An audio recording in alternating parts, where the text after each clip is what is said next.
caught me reviewing Paper Computer Games Chronology, the official title.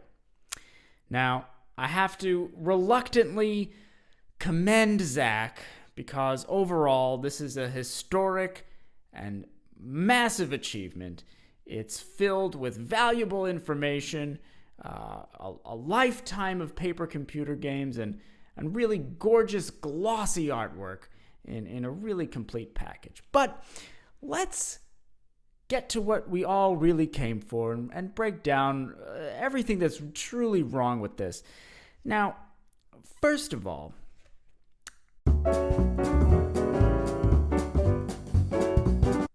the thing that's going to jump out at you that just doesn't make any sense about this tome,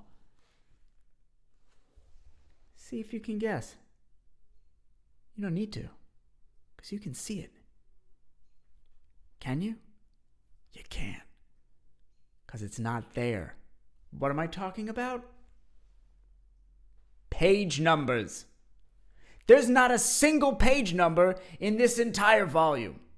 I mean, it's just a given with a book. Like, let's say that I'm talking to somebody and I say, hey, where's the entry on Molemen? The Molemen games. And they're like, oh, I found it. It's over here. It's on page... They can't tell me. There's no way to know. They have to, count the pages, 1, 2, 3, 4. That's going to take forever. Or they have to tell me, oh, well, you just have to flip past the middle, about the middle of the binding, and then just kind of...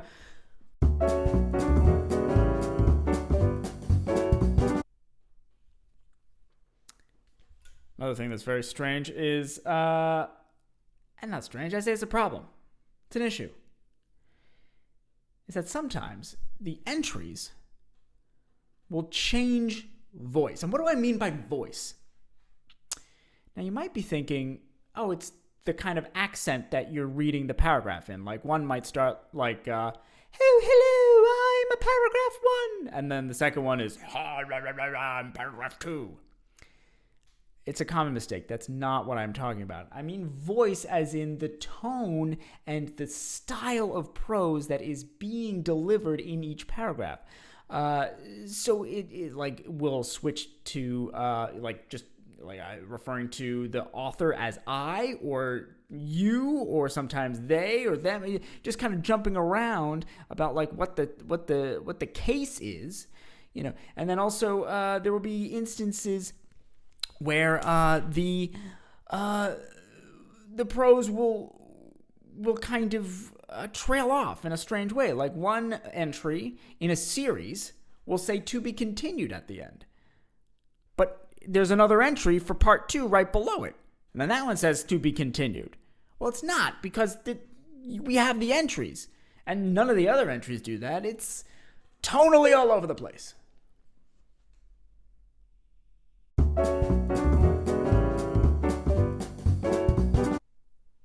Another weird thing is names. Now, the book has typographical styles for when characters are introduced. Or maybe it does? It's hard to tell because the styles change. Now, sometimes when characters are introduced, their name is put in a bold font, right? Sometimes when a character is introduced, their name is in an underlined font. Sometimes, when a character is introduced, their name is in a blue and underlined font. And other times when a character is introduced, there's no style at all. Still other times, all those things apply when they're not introduced, just kind of randomly. And finally, sometimes, and maybe only once, the character's name is put in single quotes, and that is the rich kid. What does that mean? Seems sloppy. You know what else is sloppy? That's right, bullet indents. sometimes there's different bullet indentation styles on the same page. And while I'm talking about that, sometimes there's different bullet styles. I'm not just talking about like, these style of bullet, like it's like you shoot a gun and it's got like a hat on. No. I'm saying like the typographical style of the bullet, in the list is different. Now, you can have different bullet styles, but that indicates a different nesting level for bullets to give the reader another cue, in addition to indentation, that there is another separation between these bullets. But the different indentation bullet, which is used correctly in some places, is also used at least once for a regular level.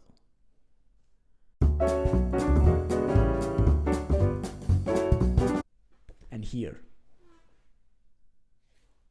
these two dashes, that's not a real thing. The correct typographical style to use in this case is the M dash. Now, I wish I had an example of a correctly used M dash to illustrate my point. Oh, that's right, I do. Where? In this very book. What's up with that?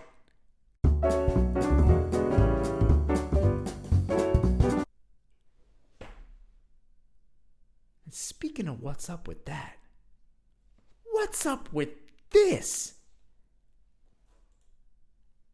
I mean, there's no universe, PCG or otherwise, where your text like just runs off into the alley of two images. Like you gotta get in there and try not to get mugged while you read it.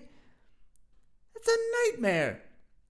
A reading width is way too long, and where your eye just goes like bing, bing, bing, bing, for like one line.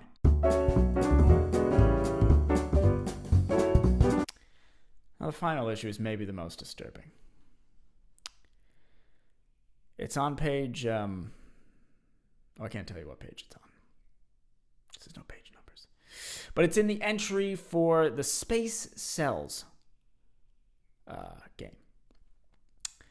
Now, there's a standard format where there's the heading for the game in bold and underline, and a little text about the game and where it comes in the chronology. In the headline, there's also the year where that happens, okay? And there's the text about what it is, and then sometimes there's bullet points underneath that describe some key events or things that were happening, right? Key call-outs. And there is one such bullet under this entry. Title, description, one bullet point that describes the salient thing. And the salient thing in this case was that Harold Farsakin's nephew or grandson was in the game. Now, for that bullet, and that bullet alone, this is on an island in this entire book, that bullet's text was highlighted in yellow. What does that mean? Does that mean that's more significant than other things? Is that fact that Harold Farsakin's grandson's nephew's parrot was in that game? Can't exactly remember the relation, but you get the idea. Is that more important than any other event in paper computer gaming history? Another clue is that in the description, remember, title, description, bullets, the first letter of that description, a D as it happens to be, for Donna Sluice Weasel, that D, and only that D, is also highlighted in yellow. What's up with that? Is just that letter in her name more important than the rest of her name and the rest of the sentence? Is it on the same level of importance as the much more important yellow bolded bullet point below?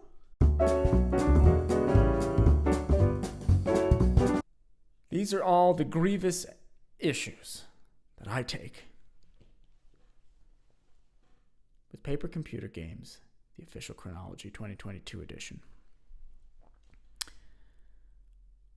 But other than those typographical bizarrities, I think it's a fantastic book.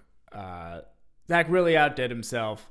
I mean, you just take a look. I mean, just incredible, right?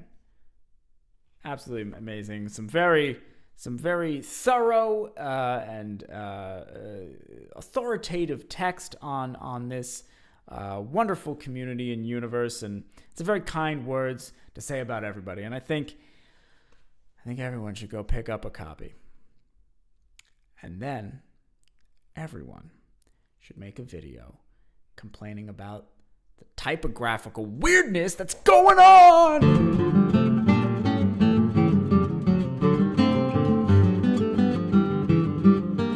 All right, PCG you later.